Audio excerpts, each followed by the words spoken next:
इस मूवी की कहानी अलिफ लैला के एक किस्से से ली गई है, जिसमें सिंदबाद एक खतरनाक समुद्री सफर पर निकल जाता है। इस कहानी की शुरुआत में हम सिंदबाद और उसके समुद्री जहाज को देखते हैं, जो व्यापार करने के लिए बगदाद जा रहा होता है।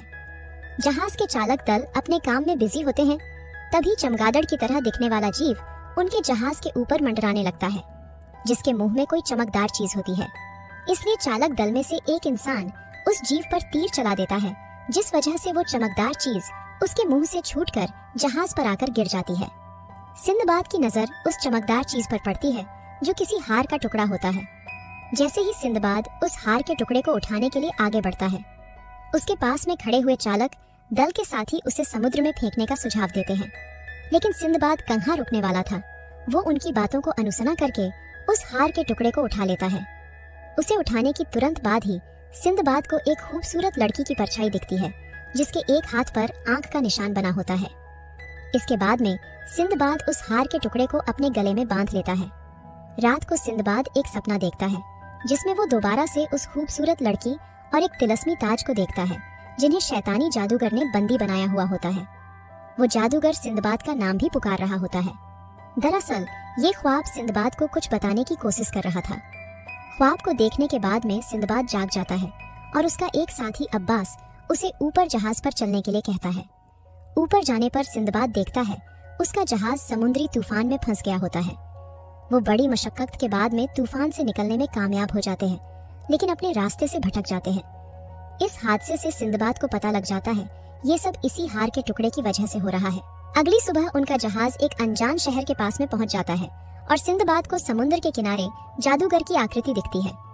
इसलिए वो जल्दी से समुद्र में कूद जाता है और तैरकर उसकी तरफ जाने लगता है। किनारे के पास में पहुंचने पर सिंदबाद थक कर एक पेड़ के नीचे बैठ जाता है। इतने में ही वहां पर एक घोड़े पर काले कपड़े पहने हुए जादूगर कूरा आता है, जो सिंदबाद से उस हार के टुकड़े को देने के लिए कहता है। सिंदबाद बड़ी चालाकी से उसके एक साथी को घोड़े से गिरा देता है और खुद घोड़े को लेकर पास के एक शहर में घुस जाता है। जादूगर कूरा भी सिंदबाद का पीछा करने लगता है और सिंदबाद शहर के अंदर दाखिल हो जाता है। लेकिन तभी वहां पर बहुत सारे सैनिक आ जाते हैं, इसलिए कूरा को पीछे हटना पड़ता है। जादूगर सिंदबाद पर नजर रखने के लिए चमगादड़ को भेज देता है। तभी वहां पर लोहे का मुखौटा पहने हुए सल्तनत का वजीर आता है, जिसे देखकर सारी आवाम अपना सर झुकाने लगती है और वो सिंदबाद से कहता है, हम तुम्हारा अरसों से इंतजार कर रहे हैं। वजीर सिंदबाद को एक कहानी सुनाता है और कहता है, सुल्तान के मरने के बाद में वो मुझे 2 चीजों का वारिस बना गए। सिंदबाद बड़ी बेताबी से पूछता है, वो 2 चीजें क्या है? इसलिए वजीर उसे एक गुप्त तहखाने में ले जाता है, जहां पर एक बहुत पुरानी पेंटिंग बनी होती है। वजीर ये भी बताता है, उस कूरा जादूगर ने इस तहखाने में आग लगा दी थी, जिस वजह से उसका पूरा चेहरा जल गया था। इसके बाद में वजीर सिंदबाद को दूसरी चीज दिखाता है, जो उसी हार का टुकड़ा होता है। सिंदबाद उन दोनों हार के टुकड़ों को मिला देता है, लेकिन हार अभी अधूरा होता है, क्योंकि हार 3 हिस्सों में बंटा होता है और तीसरा हिस्सा अभी भी गायब होता है। वजीर सिंदबाद को बताता है, जिसके पास में इस हार के 3 हिस्से होंगे, वो कभी भी बूढ़ा नहीं होगा और उसके पास में अनकही दौलत का ताज होगा, जिसे पहनने से किसी भी प्रकार की बीमारी को ठीक किया जा सकेगा।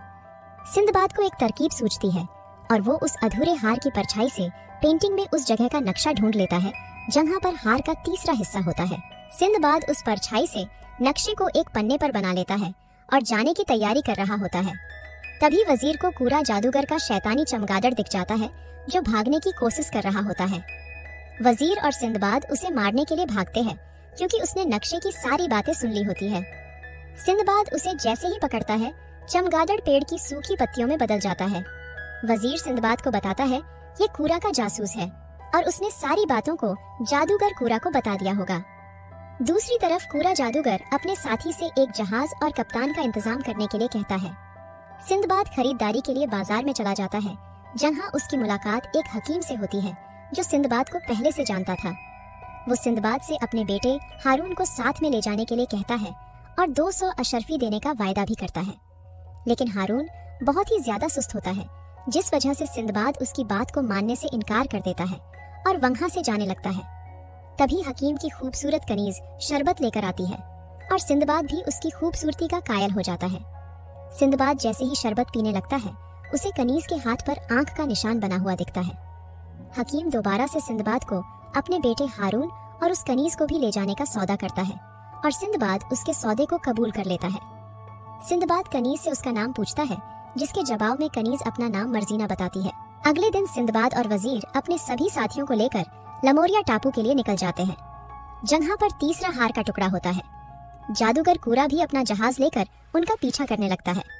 जहाज में सुस्त हारून जाग जाता है और सिंदबाद उसे वॉचमैन का काम दे देता है। रात में सिंदबाद मर्जीना के हाथों को खोल देता है और उसे आजाद कर देता है। सिंदबाद को पता लग जाता है कूरा उनका पीछा कर रहा है, इसलिए वो अपने जहाज को धुंध भरी जगह पर ले जाता है और कूरा को चकमा देकर आगे निकल जाता है। इसलिए कूरा अपने काले जादू की मदद से सिंदबाद के जहाज पर रखी लकड़ी के पुतले को जिंदा कर देता है और सभी लोगों पर हमला करना चालू कर देता है। इसके बाद में पुतला लमोरिया टापू का नक्शा लेकर समुद्र में कूद जाता है। नक्शा न होने की वजह से वजीर गहरी चिंता में डूब जाता है, लेकिन सिंदबाद उससे कहता है, घबराने की कोई बात नहीं है, मैंने नक्शे को पूरी तरह से याद कर लिया था। कूरा काले जादू से उस लकड़ी की मूर्ति को अपने जहाज के पास में ले आता है और नक्शे को ले लेता है।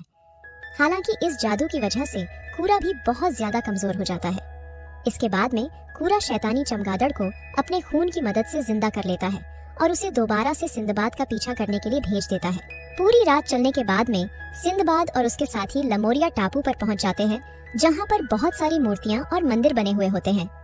तभी काले कपड़े पहने हुए एक शख्स आता है, जो उन सभी को एक गुफा के अंदर ले जाता है और सभी लोग एक कुएं के पास में चले जाते हैं। वजीर हार के दोनों टुकड़ों को उस शख्स को दे देता है और तभी कुएं में से एक जिन्न बाहर निकल कर आता है। जिन्न सिंदबाद को तीसरे हार के टुकड़े की लोकेशन पहेली में बताता है, जो उन्हें एक देवी की मूर्ति के पास में जाने के लिए कहता है। अंत में जिन्न उन्हें उत्तर की दिशा में जाने के लिए कहकर गायब हो जाता है। कूरा भी उनका पीछा करते हुए उस गुफा तक आ जाता है और उसका दरवाजा बंद करके वहां से भाग जाता है। सिंदबाद और उसके साथी गुफा के अंदर फंस जाते हैं, लेकिन तभी हारून को ऊपर की तरफ एक छेद दिखता है, जिसमें से आसानी से निकला जा सकता था। सिंदबाद रस्सी की मदद से ऊपर निकलने की कोशिश करता है, तभी वहां पर कूरा का शैतानी चमगादड़ सिंदबाद पर हमला कर देता है।